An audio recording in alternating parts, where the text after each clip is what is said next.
If you're mixing small bands with dodgy wedges, then mixing monitors is hard. You need more vocal in the monitor, but it's feedback central, and your EQ already is starting to look like a comb filter. You want to try out in-ear monitors to see if they'll solve your problem, but you don't want to drop $1,000 on one entry-level pro system. Maybe a sort of prosumer level system is for you. Xvive have been kind enough to send me their U4 wireless in-ear system, so I'm going to show you how to set up an in-ear monitor mix. I'll give you an overview of the features. We'll do pros and cons of the U4 system versus other in-ear monitor systems. And finally, I'll give you some best practices to get the absolute most out of this and answer the question, is it for you? When you're mixing monitors, you need to have a good ear for EQ, so check out my free EQ guide. I will leave the link in the description down below. Let's dive in. Before I tell you anything, I need to tell you that this is impartial. I'm not being paid by Xvive to do this, though they did send me the in-ear monitor free of charge. There is a link for the product underneath the video in the description, but it's not an affiliate link.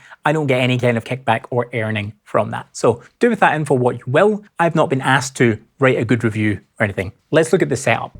Okay, so a quick run through of how you might set up an in-ear monitor, right? First of all, you're going to need a bus available here. I've got a bus 5, don't ask me why. And then the first thing you want to do is configure your bus. So this is going to be different on every single mixer, but essentially, you're probably going to do it by selecting your bus on any mixer and then finding the configuration, the settings for it, somewhere in your settings screen.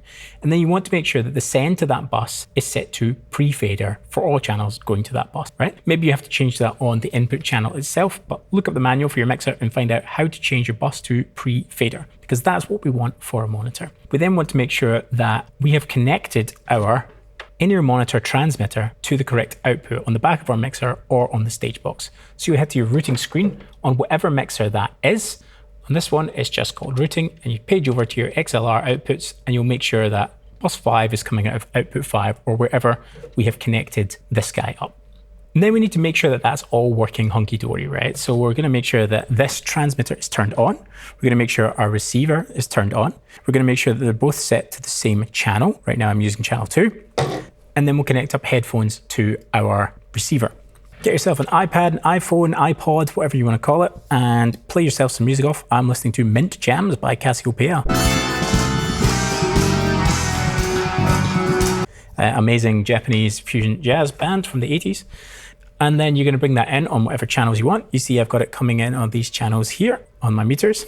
And then you're going to go to your bus, which is sending the audio to your in-ear monitor. Select your bus, sends on fader, and then you can bring these faders up. So now I'm sending this to this bus. So you see it coming in here on the meters. And if I solo that bus, you'll see that it comes up here as well. So I know the audio is coming into this bus. You can also use your metering on your mixer. Again, every single mixer has a metering page, and you can see that it's coming out of the output that we need. Now you pop your headphones in this guy and you listen to it, make sure your volume is down. And then once you've got your headphones in, turn your headphone volume up gently to make sure that you are hearing the audio. Check that it's free from distortion and it's sounding good. Now that you know the audio is getting to this guy okay, you can begin your monitor mix. So you do your sound check as normal, get all your levels, set your gain appropriately.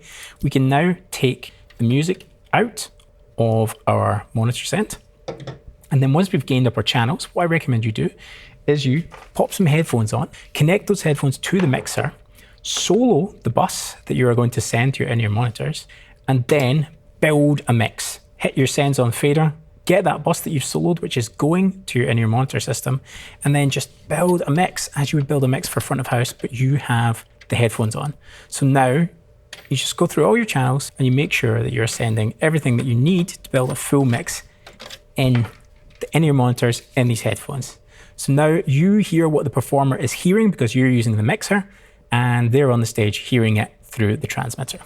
Depending on what headphones they're using, you might need to select the bus, turn on your EQ, and then make a few adjustments, but that is the same as any other monitor system. There's no need to be afraid of it, but use those headphones. Make sure that you hear what they're hearing. So turning the unit on is really simple. It's got a little switch on the front of the transmitter unit and on the top of the receiver unit. Just flick that switch, it comes on. Selecting the channel for the unit is also really simple. You just hold in the button in the center of this little disc, and then it'll flash, and then you can press the button to select the channel. You can cycle through 6 channels, and all you need to do is make sure that the transmitter and the receiver are on the same channel, and then audio will pass. The transmitter actually has a nice little function here where you can switch between auxiliary and line level, right? And this can be a little bit confusing, right? Because sometimes you talk about having aux outputs or auxiliary outputs on a mixer, but that is not what this is talking about. Auxiliary outputs from a mixer are often sent at line level. What this auxiliary setting here is tuned to is what we call consumer electronics. Things like MP3 players, do they still exist? Phones, let's say. Phones or any sort of external player, a laptop, something like that, is more likely to send a slightly lower voltage out of its output. And you can fine tune your in-ear monitor system by clicking this down to auxiliary. If you connect your transmitter to the output of something and that you find that you're not getting enough signal here, you could switch to aux to increase the sensitivity. Long story short, I would recommend starting with line level on just about everything. It's got a nice little locking XLR connector that you can use here, which is very, very sturdy, stays in place. You don't have to worry about it falling out. Also comes with a handy little adapter. So you can actually come out of a jack output on your mixer using this adapter and then switch to an XLR. My complaint about this is that it is an unbalanced adapter, right? And an output on a mixer, especially an auxiliary output, is almost always going to be balanced. So why would you want to switch from balanced to unbalanced the second you come out of the mixer? Long story short, unless you are plugging straight into that adapter and then into the mixer, then this adapter is going to cause some kind of signal degradation. So keep that in mind. And you'll see later in the video, I recommend actually using a cable with this in-ear system. More on that later. It's important to know as well that this is a mono in-ear system, right? You cannot send stereo with this system. So if anyone has any grand ideas about panning the guitar left and panning the other guitar right, it's not going to happen. Everything is straight down the center, one output. So keep that in mind. It's super small and portable, and it comes with a rechargeable battery. Also comes with the cable for recharging that battery. Isn't that nice? That's of course really, really practical for quick use and keeping the form factor small, but if it dies right before you go on stage, you're pretty much screwed because you can't charge it back up again without 2 hours of charging time. So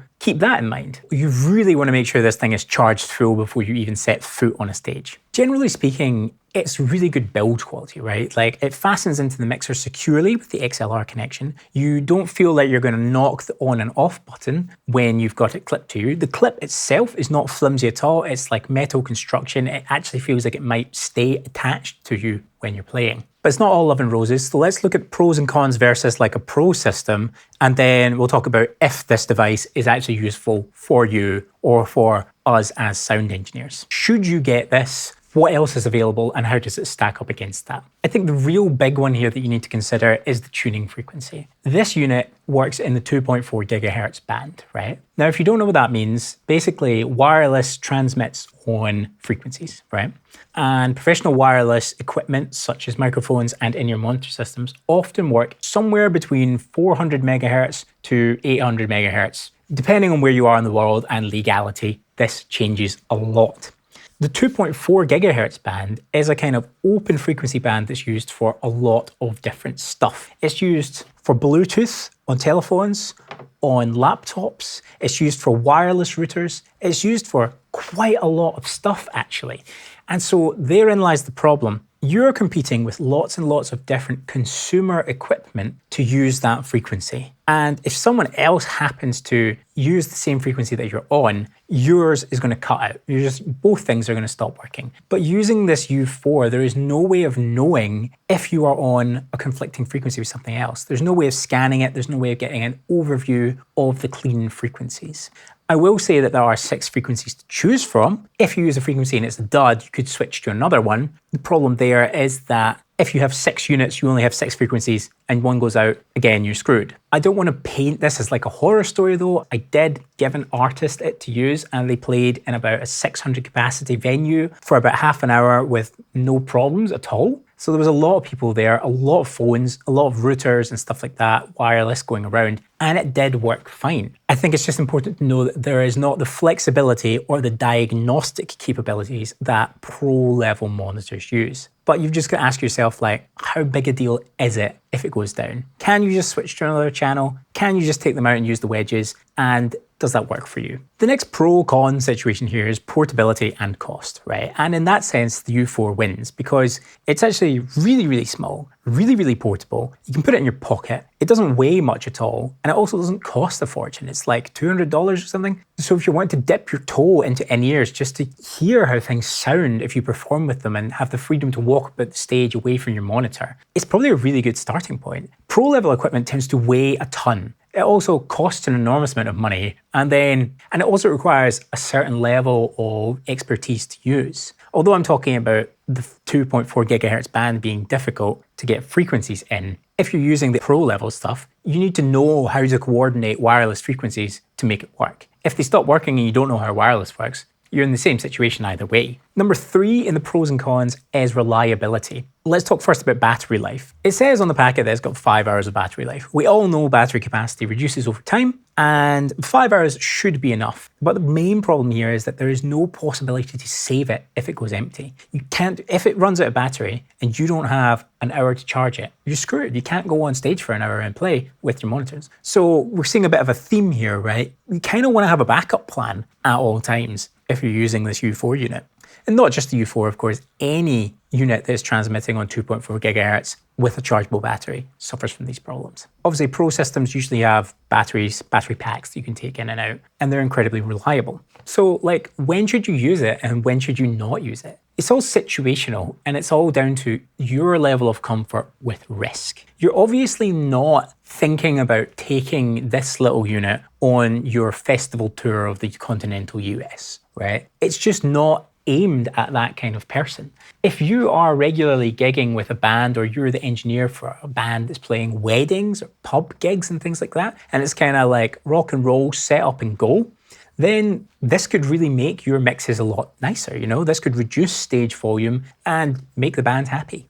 I would say if you're working regularly with an artist at this price point, it's worth just picking one up and asking the lead singer if you could try an in-ear monitor one day. Have a backup wedge so that if it goes down, if there's any problems, if the singer doesn't like the in-ear monitor, then you can use the wedge. But if you have a relationship with the artist, with the performer, you might be able to nudge them into using a bit of this. Just remember that the more of these you get, the less flexibility you have, because you only have 6 possible channels. And if one of those channels stops working due to the potential for interference, you lose a channel. So if you've got 5 members on stage, I don't know how many fingers I have. If you have 5 members on stage and you're using 5 mixes and then 2 of them have problems, you now have a problem. So if you're an engineer and you're working with artists who turn up with this product, then you need to have an idea of how to deal with the problems that might arise. So here's a couple of do's and don'ts for getting the most out of your system. Do get the transmitter up high, right? You want to get line of sight between that transmitter and whoever is wearing the receiver on the stage.